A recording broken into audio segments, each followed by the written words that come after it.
She boarded the wrong jet at Newark at 2 a.m. and woke up over the Atlantic on a $90 million plane to Dubai. The billionaire's mother was dying at 40,000 feet, and only the exhausted night nurse could save her. One ring, one unsigned page, and a lie no altitude could bury. "Tell us where you're watching from." Lily Hart stumbled through Newark's private terminal at 2 a.m. with coffee-stained scrubs and a backpack held together by safety pins. She had been awake for 16 hours, and her landlord had texted twice about overdue rent. A man in a black suit checked her phone boarding pass and pointed toward a jet on the tarmac. Lily was too exhausted to notice the aircraft was 3 times larger than any charter she could afford. The cabin smelled like leather and something expensive. She collapsed into a cream seat and closed her eyes. When Lily opened her eyes, the sun was rising over endless blue water. A woman in uniform offered her orange juice and crystal. Lily asked what time they would land in Boston. The attendant smiled and said they were 4 hours from Dubai. A voice behind her said her name, except it was wrong. She turned and saw a man who looked carved from marble and money with eyes like smoke. He asked if she felt better and called her Miss Chen. Lily said she was not Miss Chen. She was Lily Hart on a charter to Boston. The man went still. His name was Nathan Pierce, and the jet belonged to him. His assistant had confirmed a private nurse would accompany his mother to Dubai. Someone at the gate had pointed Lily to the wrong plane. Nathan stared at her, then laughed short and sharp. He said this was the most expensive mistake anyone had made on his aircraft. Lily wanted to ask if that included his tie, which probably cost more than her car, but her mouth was too dry for jokes. Then screaming started from the back cabin.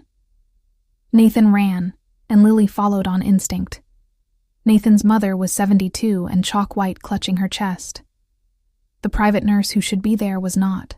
Lily dropped to her knees and started barking orders. The attendant brought the medical kit. Lily found aspirin oxygen and a blood pressure cuff that barely worked. She stayed on the floor for 90 minutes. The woman's name was Eleanor. She gripped Lily's hand and whispered she did not want to die on a plane. Lily promised she would not let that happen. When Eleanor's color returned, Nathan was against the wall with hands in his hair. He looked at Lily like she had pulled his mother back from the edge of the universe. He asked how much he owed her. Lily said she wanted to get to Boston because her best friend was getting married in 3 hours. Nathan said the jet could not turn around. He would pay for her flight back. Lily wanted to scream, but Eleanor was holding her hand, so she nodded. She woke 6 hours later in a bedroom she did not remember entering. On the bedside table sat a small black box. Inside was a ring, platinum, and diamonds. There was a note that said, "Thank you for saving my mother's life," unsigned. Lily found Nathan in the main cabin staring at clouds. Lily held out the box and said she could not accept this. Nathan said it was not a gift, it was a contract. His mother had woken and made Nathan promise something he could not refuse. Eleanor believed Lily was an angel. She had asked if Nathan had finally found someone worth loving. Nathan panicked and said yes. Now the board and his family believed he was engaged to the night shift nurse who had saved Eleanor. He needed Lily to pretend for 30 days until his mother's surgery was complete. Lily said absolutely not. Nathan said he would pay her $100,000. His voice cracked and his eyes were raw. He said his mother was dying. All he needed was 30 days of pretending. Lily thought about her landlord and student loans. She heard herself say yes. Nathan took the ring and reached for her left hand. The moment his fingers touched hers, something electric shot up her arm. He slid the ring on, and it fit perfectly. Dubai swallowed her whole. They landed and arrived at a penthouse with 3 floors. The engagement dinner was tomorrow night. Her phone had 47 missed calls. She had missed the wedding. The engagement dinner was held on the 148th floor with Nathan's family and board members. Nathan's uncle asked what her family did. Lily said her mom was a school custodian and her dad left when she was 4. The table went quiet. Nathan reached under the table and took her hand. After dinner, Nathan's assistant Jonathan appeared tall and cold. He handed Lily a tablet with an engagement agreement. Her signature was already at the bottom, dated the day she had boarded the jet. She asked when she had signed this. Jonathan smiled and said she had signed it on the aircraft before takeoff. Jonathan said everything was legally binding. That night, Lily stood on the terrace at 3 a.m. Footsteps sounded behind her. Nathan appeared. He asked if she regretted saving his mother.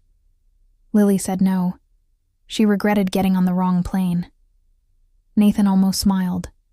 He said he did not. Nathan told her his wife had died 3 years ago. She had been a nurse like Lily, working night shifts at a free clinic. Nathan had been working 80-hour weeks and had not noticed she was exhausted until she collapsed. Brain aneurysm. Gone in 4 minutes. When Lily appeared on his jet wearing scrubs, saving his mother, something in him cracked open. He did not plan the engagement lie. He was sorry. Lily reached for Nathan's hand. She said grief makes people do impossible things. Nathan asked if she wanted to see where his mother's surgery would take place. They took a car to a hospital. Nathan walked her to a chapel with stained glass windows catching dawn light. He told her this was where he had prayed when his wife died. He had not been able to pray since. She turned to face him, and his eyes were wet and raw. Lily said she was not his dead wife and could not fix him, but she could stand beside him for 30 days. Nathan said he did not deserve her kindness. Lily said nobody deserves kindness, that is why it matters. Nathan touched her face. The sunrise turned the chapel gold. He kissed her. She kissed him back. He whispered, "This is real," and slid the ring back on properly like a vow. Lily believed him. They returned to the penthouse. Nathan made coffee, and they sat watching morning light. His phone buzzed. He looked at the screen, and his face changed. He said he had a meeting. He kissed her forehead and left. Lily went inside and found Nathan's laptop open. The screen showed an email chain with her name in the subject line. The emails were between Nathan and Jonathan, dated starting the day Lily boarded. Jonathan had written replacement nurse on manifest Lily Hart already on board. Nathan responded, "Keep her comfortable. I will handle the rest." Another email said, "Mother believes Miss Hart is your fiancé, board notified." Nathan's response was, "Make sure she signs before she understands. Do whatever it takes. She needs to stay." There was a scanned document. Her signature forged onto a contract she had never seen. Every word Nathan had said was a script. Lily heard the door open. Jonathan was standing there. He said he had hoped she would not find those emails. Nathan had been very clear she needed to believe the engagement was real. Everything Jonathan had done was under Nathan's orders. The forged signature, the ring, the chapel confession. Jonathan suggested she think of it as an all-expenses-paid vacation with a 6-figure exit bonus, which would have sounded better if Lily had not just discovered her entire life was being managed like a corporate merger. Behind him, the ring caught light. Lily saw the inscription. "Forever, Nathan." The date was April 2021, 3 years ago. He had given Lily his dead wife's engagement ring. Lily walked past Jonathan. She took the elevator down and stepped into Dubai heat. She walked for 3 hours. Her phone rang 40 times. A hand touched her shoulder. Nathan was there, breathing hard. His face was devastated. He said Jonathan had told him everything. It was not what it looked like. Lily laughed, and it sounded like breaking. Nathan said yes, he had told Jonathan to keep her on the plane. Yes, he had approved the agreement. Yes, he had been desperate and wrong. But the chapel was not a lie. Somewhere between 40,000 feet and this moment, he had stopped pretending. He had fallen in love with her truly. He did not expect forgiveness. He just needed her to know everything he felt was real. Lily pulled the ring off and put it in his hand. She said grief had made him cruel. She walked away. Lily used her own money to book a flight home. Her life returned to what it had been. 3 weeks passed. Then Eleanor called. She said she had surgery and survived. Nathan had told her the truth. He had disappeared after Lily left. He had fired Jonathan publicly. He had lost the Dubai contract. Nobody knew where he was. 4 months passed. Lily was working a night shift when a new volunteer appeared. The name was Nathan Pierce. She saw him in the break room at 3 a.m., wearing scrubs that did not fit. He did not approach her. He just worked. He came back every week. Lily ignored him for 6 weeks. Then she found him in the supply closet sitting on the floor. She asked what he was doing. Nathan said he was trying to understand her world. He had worked shifts at 3 hospitals. He had lived in a studio in Brooklyn. He had taken the subway. He had written her 47 letters he never sent. He was not here to win her back. He was here because this work mattered. Lily sat beside him. She asked why he had given her his dead wife's ring. Nathan's voice cracked. He said when his mother asked if he had found someone worth loving, he thought of his wife and Lily and panicked and conflated them. He had spent 3 years building a tomb around his grief. He had been wrong. The ring was in a museum donation box now. Lily asked what he wanted from her. Nathan said nothing. He wanted to earn the right to exist in the same room as her. Nathan kept coming back. Week after week, Lily watched him work. 3 months later, the hospital held its donor gala. Lily was receiving the Night Shift Excellence Award. She wore the same navy dress from Dubai. She walked onto the stage. The hospital director handed her a plaque. Then the lights flickered. The screen blazed to life. Security footage appeared. A private jet cabin. Jonathan forging a signature while Lily slept. The ballroom went silent. Nathan was walking onto the stage. He looked thinner, tired, but his eyes were clear. He took the microphone. His hands were shaking. He said he needed to confess something publicly. He told 300 people about the wrong plane and the desperate lie. He told them about the forged signature and the dead wife's ring. He said Lily had saved his mother's life, and he had repaid her with manipulation disguised as fate. Nathan said he was not asking for forgiveness. He was asking for a chance to prove he had changed. He announced a $50 million endowment for the night shift staff wellness program in Lily's name. Jonathan had been arrested. His mother had chosen Lily as her medical proxy. Then Nathan got on one knee and pulled out a small box. Inside was a simple platinum band. He said this ring did not belong to anyone but her. If she wanted it, he would spend the rest of his life earning the right. But if she never wanted to see him again, he would understand. He just needed her to know that loving her had taught him how to be human again. Lily walked down the steps. She asked to see the ring. She read the inscription. 40,000 feet forever. New date. Today's date. She asked if he was still working nights. Nathan said yes every week. She asked if he was still in Brooklyn. Nathan said yes subway every day. Lily said she was not ready to wear it, but she was ready to have coffee. One coffee, no promises. Nathan's face broke into something between laughter and tears. 6 months passed. Coffee once a week, then twice, then dinners where Nathan burned everything and Lily laughed until her stomach hurt. He kept working at the clinic. He went to therapy twice weekly. She kept her apartment and boundaries. He never pushed. 1 year after Dubai, Eleanor invited them to dinner. After dinner, Eleanor asked to speak with Lily alone. Eleanor asked if Lily loved him. Lily said yes, terrifyingly. Eleanor smiled and said that was good. That night, Nathan walked Lily home. He asked if she had thought about the ring. Lily said yes every day. She asked if he still had it. Nathan said it lived in his wallet next to her hospital badge he had kept since Dubai.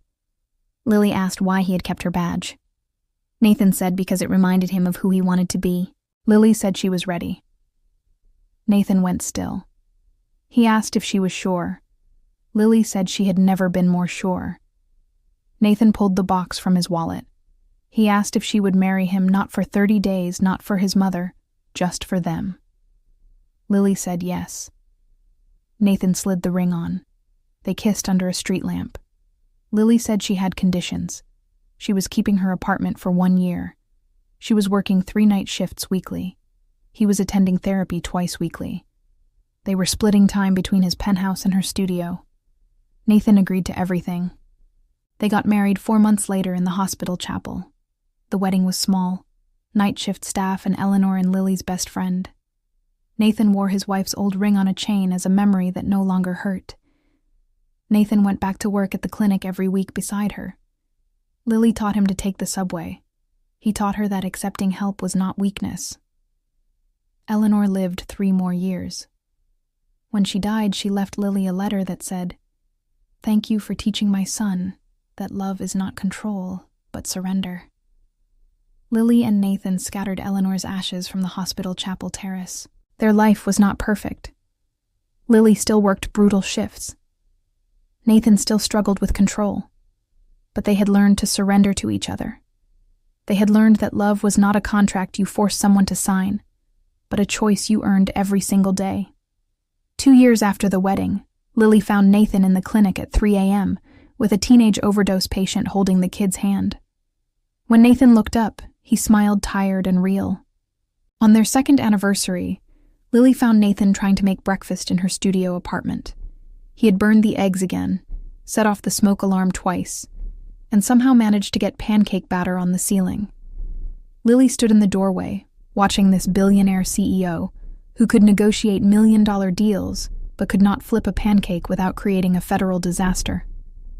Nathan looked up, saw her laughing, and grinned sheepishly. He said he was getting better at this domestic thing. Lily said he really was not, but she loved him anyway. Nathan pulled her close and said that was the point. Love was not about being perfect. It was about showing up even when you burned the eggs. They had built something impossible from wrong planes and forged signatures. It was not the fairy tale Lily had imagined. It was better. It was real. Sometimes the worst mistakes lead to the best destinations. Sometimes a wrong turn at 2 a.m. is exactly the detour your heart needed. Sometimes the person who breaks you is the only one who can teach you how to be whole again. Not through grand gestures or expensive rings, but through showing up every single day and choosing love when it would be easier to choose control. That is the lesson Lily and Nathan learned at 40,000 feet. Love is not about perfection. It is about presence. It is not about erasing the past. It is about building a future that honors every scar. And sometimes it takes a $90 million mistake to find out what you are really worth. Share your thoughts in the comments. Tap like if this story moved you. And don't forget to subscribe to Veil Drama for more unforgettable love stories.